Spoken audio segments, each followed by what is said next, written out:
Assalamualaikum warahmatullahi wabarakatuh. Apa kabar kalian semua? Semoga sehat-sehat selalu ya guys ya. Pada hari ini, saya akan merangkum sebuah drama Korea yang sangat fenomenal yang berjudul Legend of the Blue Sea yang rilis di tahun 2016. Oke, dan tanpa berbasa-basi lagi, mari kita menuju ke intinya.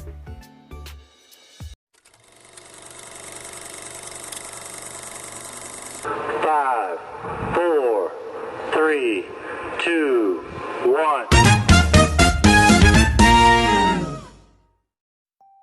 Di awal cerita drama Korea Selatan ini, kita akan melihat kejadian bencana alam yang terjadi pada tahun 1586. Yang dimana terjadi bencana tsunami di salah satu desa, hingga membuat warga sekitar merasa sangat ketakutan. Akan tetapi, setelah bencana tersebut melanda, besok paginya para warga dibuat terhibur ketika melihat begitu banyak ikan yang terdampar di pinggiran laut. Di waktu yang sama, mereka juga menemukan seekor putri duyung, ya guys ya.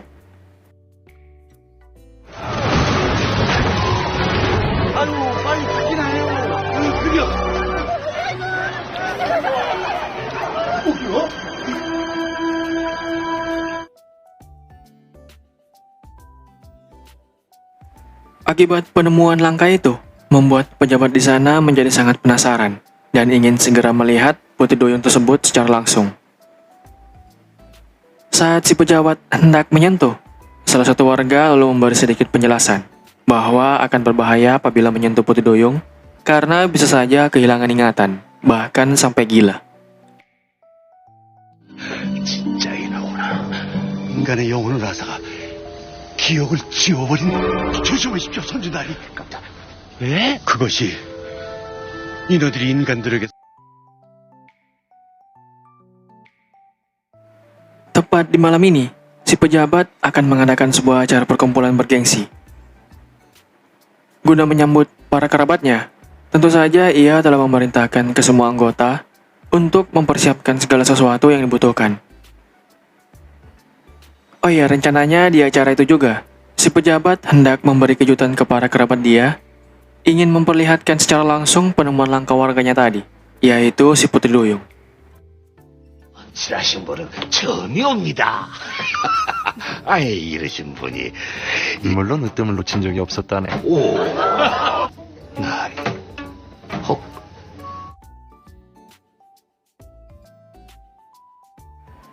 Namun setelah melihat si putri duyung yang dipersembahkan sebagai tontonan oleh si pejabat itu, salah satu kerabat dia lalu memiliki ide untuk mencari cara agar supaya bisa menyelamatkan si putri duyung tersebut dari kurungan si pejabat. Berhasil mempermainkan pikiran si pejabat, ia akhirnya diberi imbalan berupa si duyung, kemudian melepaskannya di lautan luas. Sementara di sisi lain, pejabat itu cukup kesal dengan kelakuan rekannya. 를 미리 바치고 자인의 자격을 얻어 내 땅에 들어와서 나를 엿보이다니. 원하시는 게 있으시다면.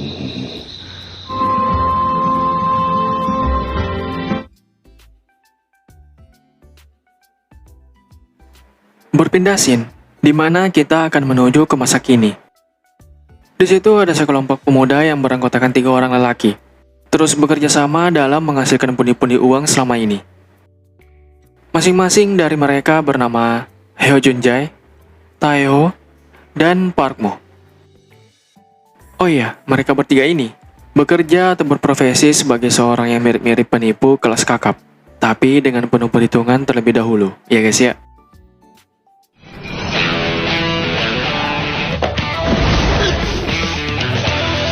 작물 사는 거 진짜 안 걸리는 거 맞죠? 리포트보다 낫지. 그러니까 비디오는 더 훌륭하잖아.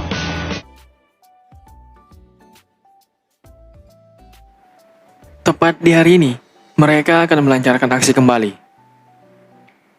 Namun sebelum memulai itu, tentunya mereka telah menyusun berbagai macam rencana.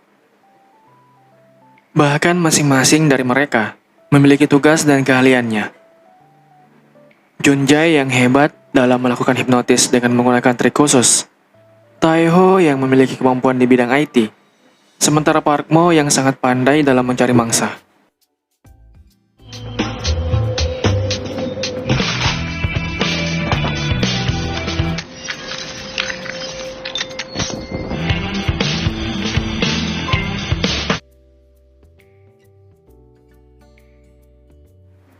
Lihatlah betapa keren dan mantapnya aksi dari mereka bertiga saat sedang melakukan tugas. Layaknya lagi menonton film-film action Hollywood di TV. Setelah berhasil menyelesaikan misi dengan sangat baik, mereka pun memutuskan untuk berlibur sejenak dalam beberapa hari ke depan. Tiba di bandara keberangkatan internasional. Di sana mereka kemudian berpisah menuju pesawat masing-masing. 그럼요. 야, 드리면서 이만 끊겠습니다. 너는 하냐, 너는? 싸가지 지가 제일 없으면서. Saat ini, Shin hanya fokus pada kegiatan dan perjalanan yang dilalui oleh Junjai. Di atas pesawat, pramugari yang bertugas memberi dia sedikit cerita mengenai kota yang hendak dituju. Bahwa kota tersebut terdapat sebuah makhluk kuno yang hingga kini masih hidup, yaitu seekor putri duyung. Mendengar cerita itu dari si pramugari, hanya membuat dirinya tersenyum manis banget. 바다엔 아직도 인어가 산대요. 이 다녀봤는데 여기만큼 바다 예쁜 곳도 없어요.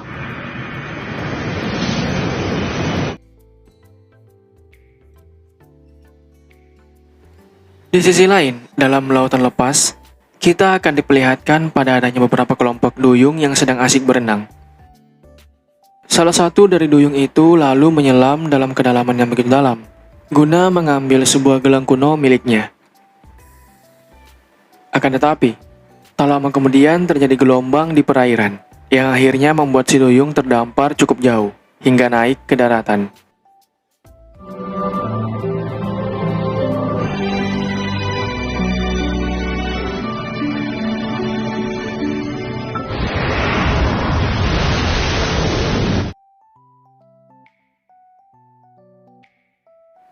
Tanpa disangka dan diduga-duga, si duyung terdampar tepat di lokasi penginapan, di mana Junjai berlibur sekarang ini. Lihatlah betapa panik si duyung ketika baru pertama kali naik ke daratan. Ia bahkan semakin panik lagi saat melihat Junjai keluar kamar, guna melirik indahnya pemandangan di tempat dia menginap. Tapi beruntung bagi si duyung, karena Junjai sama sekali tak menyadari akan kehadirannya.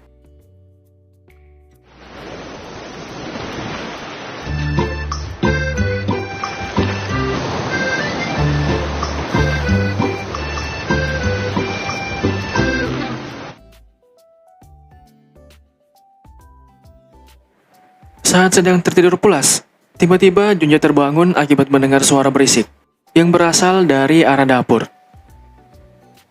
Penasaran dengan itu, ia lalu mengecek apa yang sebenarnya terjadi. Betapa stresnya dia melihat segala ruangan dipenuhi kotoran. Parahnya lagi, Junjai menemukan seorang wanita bersembunyi di lemari pakaian, yang ternyata itu adalah si putri duyung, ya guys ya. 난리냐, 이거?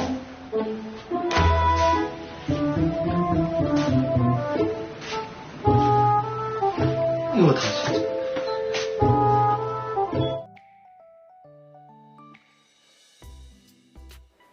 Di situ ia sangat terkejut ketika melihat ada seorang wanita yang masuk sampai ke dalam ruangan penginapannya, hingga dia sempat mengeluhkan tentang keamanan di tempat tersebut. Saat Junjai hendak mengusir secara halus, lalu coba mendekat, si duyung tanpa basa-basi langsung menendang menggunakan tenaga full. Lihatlah betapa tak berdayanya dia di waktu itu, bagaikan lelaki yang kehilangan harga diri. 뭐냐? 이 호텔 보안이 아주 엉망이구만! Are you Chinese? Japanese?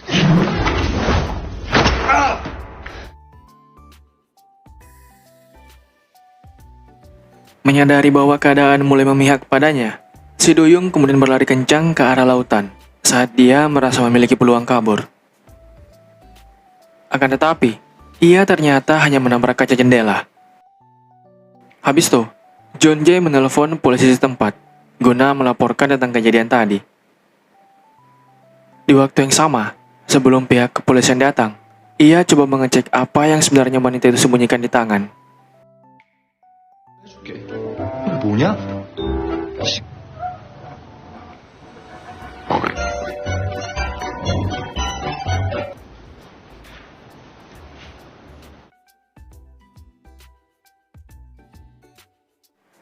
Kini si Doyung sedang digiring menuju ke kantor polisi, guna dimintai beberapa penjelasan mengenai kejadian tadi di penginapan Junjae. Namun akibat tak bisa berbicara, dan sama sekali belum memahami setiap arti dari kata-kata manusia, di ruang interogasi si Doyung terus saja bermain tisu, hingga membuat petugas di sana menjadi geram. Merasa terancam, ia pun melayangkan pukulan ke wajah si petugas. Hey! Hey, you! I'm talking to you. Why did you break? This is some kind of joke!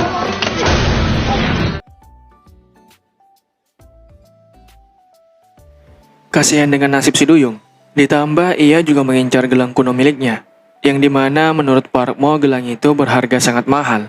Junjae lalu ke kantor polisi guna meminta petugas kepolisian agar segera melepaskan si Duyung dari sel. Walaupun di awal petugas di sana sempat menolak tegas, tapi setelah dihipnotis sedikit oleh Junjae, ia pun luluh tak berdaya. Didn't steal anything. Please let her go. She's actually my wife.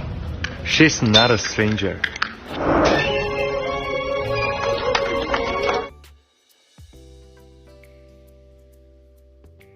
Di luar, Junjae coba melakukan pendekatan awal dengan cara meminta maaf terlebih dahulu. Habis itu ia menghibur si Doyung, membawanya berjalan-jalan di mall dan membelikan sepasang sepatu. Tapi semua kebaikan Junjae itu hanyalah modus, ya guys ya. Karena dirinya sengaja melakukan hal tersebut, dengan harapan ia bisa mengambil gelang kuno milik si Doyung. Namun di sisi lain, terjadi beberapa kelakuan konyol di sana, hingga membuat orang sekitar tertawa besar.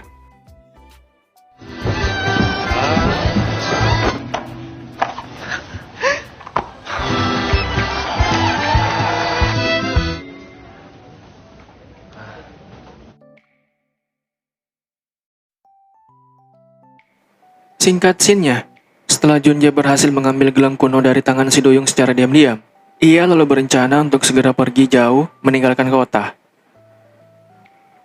Di sisi lain, si Doyung yang sebelumnya ditinggal dalam mall oleh Junjae, hingga kini masih setia di tempat menunggu kedatangannya, sampai ia kena usir petugas dikarenakan mall telah tutup. Sementara di jalan, Junjae terus kepikiran tentang nasib si Doyung. Sampai pada akhirnya ia memutuskan kembali.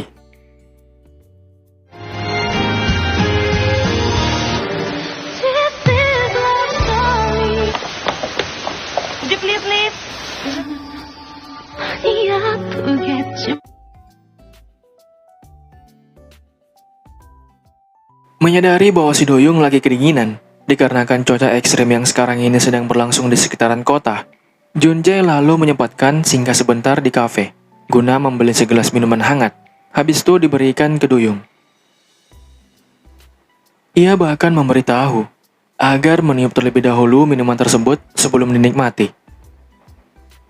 Akan tetapi, si Doyung kembali beraksi lucu dan tak biasa.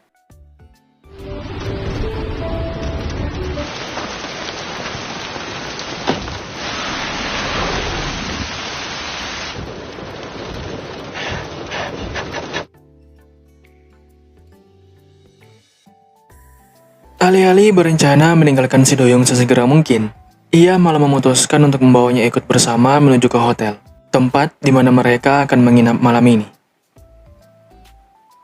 Baru tiba di lokasi, Junjae lagi dan lagi dibuat ampun dengan tingkah si Doyung yang begitu luar biasa, ya guys ya. Yang dimana, dia memainkan kartu kunci kamar hotel dengan sangat santuy, layaknya seorang bocah yang sedang asik bermain lampu.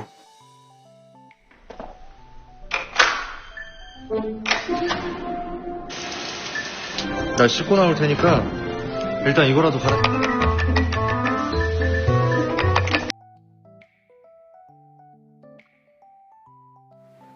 Beberapa saat kemudian, sesaat sebelum tidur, Junjae sedang asik menonton drama di laptop miliknya.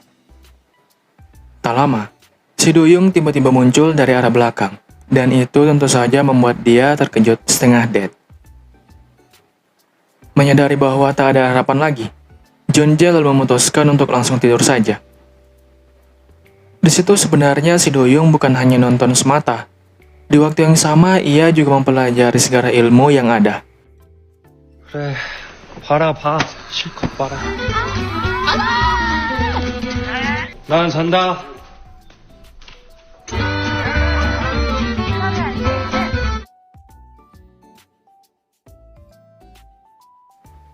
Besok paginya, saat terbangun dari tidur semalam penuh, di ruang tamu ia melihat si Doyong yang masih asik menonton laptopnya hingga sekarang ini. Alias begadang semalaman tanpa tidur sedikit pun.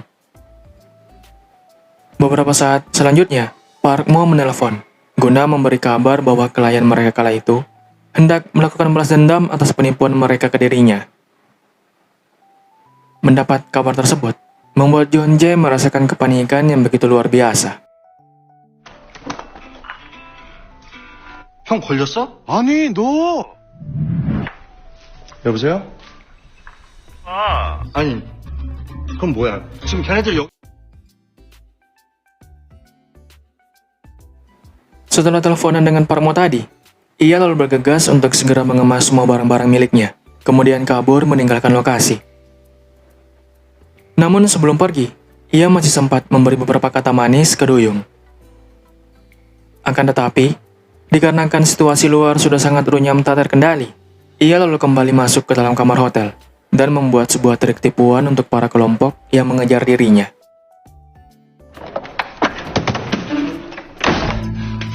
침착해주자.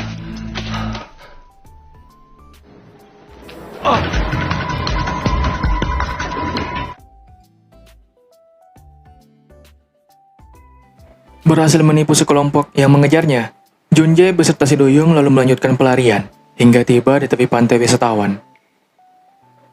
Lihatlah betapa seru aksi kejar-kejaran antara mereka ini, layaknya serial kartun lawas di TV, yaitu Tom and Jerry. Tapi beruntung bagi John Jae, karena di saat ia mulai terpojok, akibat begitu banyaknya anggota kelompok yang mengejar, ternyata si Doyong masih bisa menyelamatkan dia menggunakan kemampuan khusus yang dimiliki.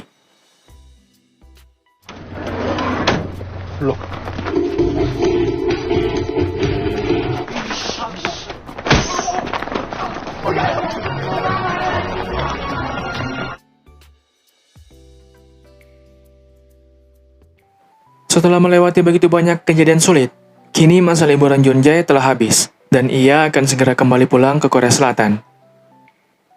Oh iya, sebelumnya juga, agar tak terjadi kesalahpahaman lagi, si Doyong sempat menghapus ingatan John Jae tentang segala sesuatu yang berhubungan dengan dirinya. Dan benar saja, karena di perjalanan menuju pulang, ia sama sekali tak memikirkan apapun itu, hanya berfokus menikmati perjalanan.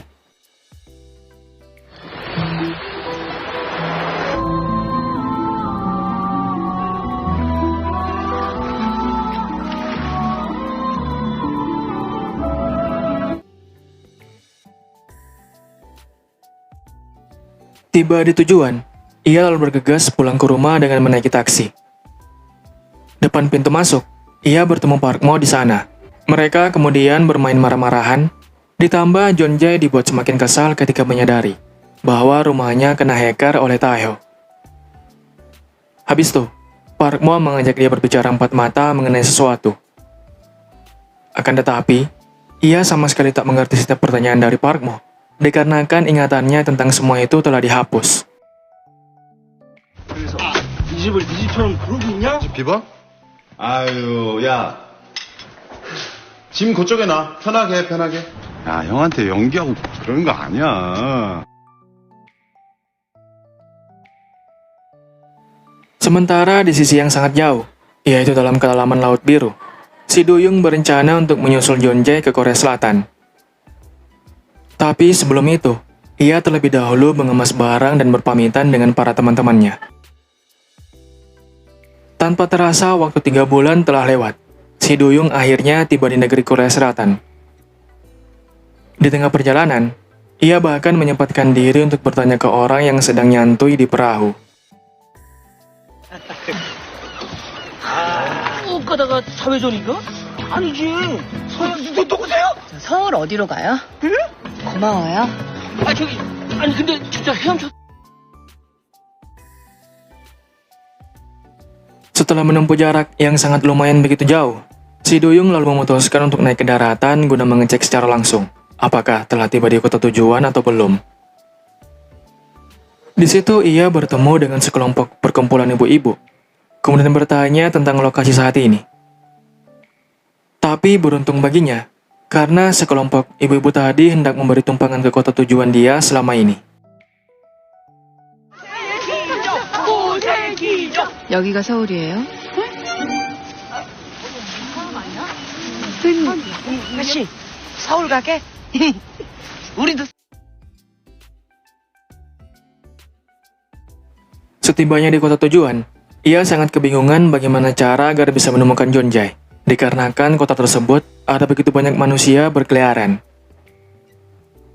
Di sisi lain, Jonjai dan kawan-kawan sedang merencanakan balas dendam ke klien yang terus saja mengejar mereka.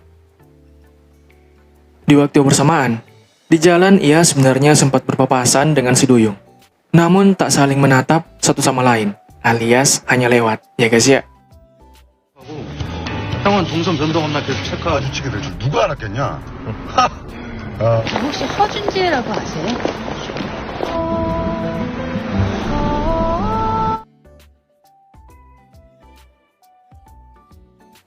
Habis itu, ia melihat sekelompok geng anak sekolahan wanita yang sedang memalak satu orang anak wanita lain.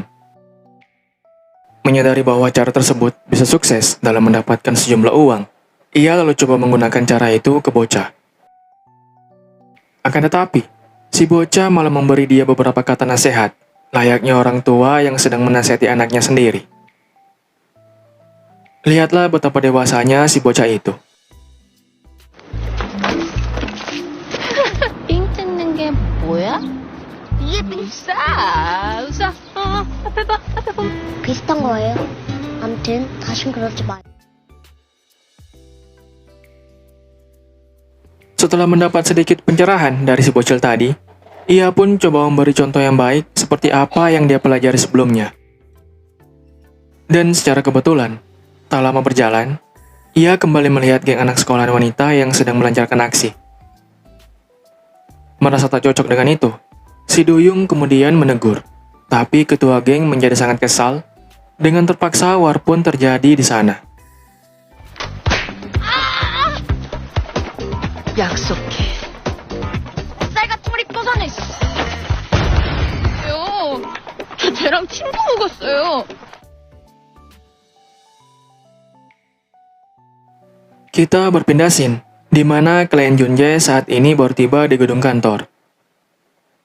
Ketika hendak masuk lift, disitulah Junjae bertemu dengannya. Tanpa basa-basi lagi, ia pun sesegera mungkin melancarkan aksi, yaitu melakukan sedikit trik hipnotis, guna memberi sugesti ke klien agar supaya melupakan semua kejahatan dia dan kawan-kawan dan melepaskannya begitu saja. Berhasil dalam hal itu, keluar dari lift si klien lalu memerintahkan ke para anggota untuk melepaskan Junjae in the gang.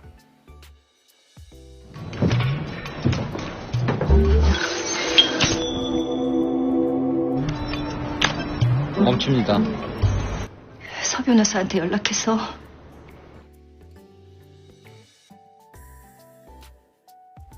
Kembali ke sisi Duyung, yang dimana dia berteman dengan seorang pemulung jalanan. Berkat hal itu, ia berhasil mendapatkan beberapa pakaian tambahan guna dipakai dalam menjalani dinginnya hidup selama di kota. Oh iya, di situ juga, teman tersebut memberi informasi tentang lokasi yang hendak ditujunya. Akan tetapi saat menaiki bus, ia dibuat kebingungan ketika dimintai bayaran oleh si supir. 어디 사는데? 대치동?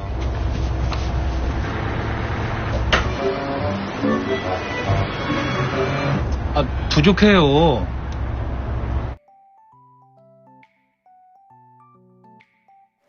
Saat baru tiba di lokasi tujuan, si Duyung lalu masuk ke salah satu tempat wisata, tepatnya kolam akuarium. Di waktu bersamaan, ternyata sebentar lagi di sana akan berlangsung pertunjukan Putih Duyung. Lihatlah betapa senang dan bahagianya para pengunjung akuarium ketika menyaksikan adanya Duyung berenang di antara ikan-ikan. Namun puncak dari semua ini, saat mereka berdua bertemu, yaitu Junjae beserta si Duyung, ya guys ya. 인어공주님은 물고기들이랑 친구예요. 누나다. 어머, 그러네.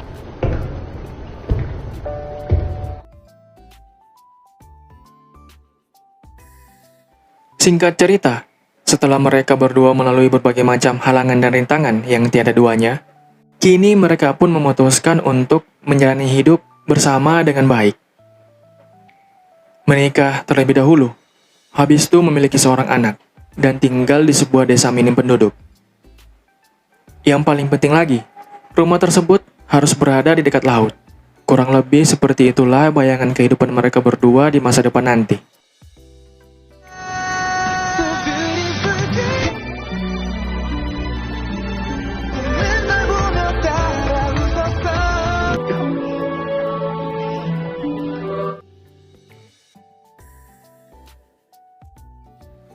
Oke, cukup sampai sini rangkuman dari sebuah drama yang berjudul Legend of the Blue Sea. Jangan lupa di like, comment, share, dan subscribe juga bagi yang belum. Thank you so much guys for watching, and I'll see you next time. Wassalamualaikum warahmatullahi wabarakatuh. Bye bye guys.